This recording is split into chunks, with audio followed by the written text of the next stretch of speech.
A day in my life as a pubring bayot na naningkamot. For today's video,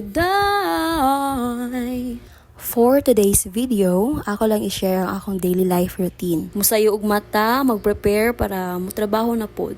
Magkugi yung tag-ayo para natay ikabuhis atong kaugalingon o makahatag po ta sa ato ang pamilya. Akong schedule is 9 to 6. Yan, nagpa-alarm kong 7:30 kay para magka-taas-taas kong prepare. Yan, kaduha day ko magpa-alarm.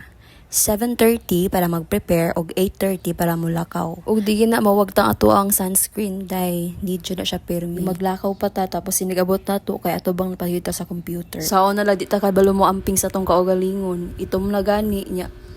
Magpaitom pa jud tag-ayo. So, mo din among boarding house guys, namin sa second floor.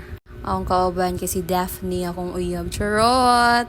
So, kali nga time, 8:30 na, kapin. Ako makalakaw kay kog sugod. Wala jud na ay naggukod nga ungo.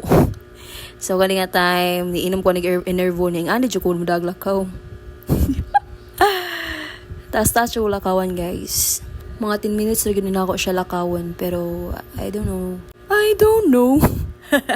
Actually, dala na siya exercise. May na lang, taga-buntag, exercise ko. Pagtinoy na akong singutana. Nya, ako pag yun ang joggingon, diba? Murag asa pa dong. Paabot ako sa Benedicto, o muta na ta sa isig kakilid para kung naisakyanan mo labang, sa baday. Wala ba yung nagmahal na ako? Pa-check na ta sa tong bag dire dapita, sa akong mga milyones. O, naabot na ako sa office. Ug muin na ta.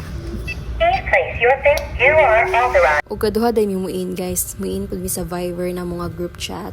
OZ1. So, before ko magsugod sa akong trabaho, digid jud na mawala ang kapig guys. So, nagkuha ko 100 sa ko ang pitaka. Actually, mo na lang ang nabilin sa akong kwarta. So, ari ko sa kantin o mapalit og kape. Di jud ko mamahaw guys. Di jud ko mag-rise. Mutuumana. Charot lang. Among good si Mel. Pero na siya magdaog pan. Iya kong tagaan. Diba? Buutan kay stanan. Bawi ramasad ko og na ako. So, kana nga time ako nagiinit ang pan.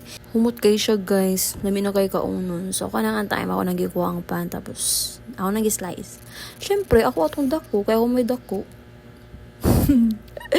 Dili dyan na mawala ang kape guys. So, that's all. Thank you for watching guys. Love you, Mama Chup Chup.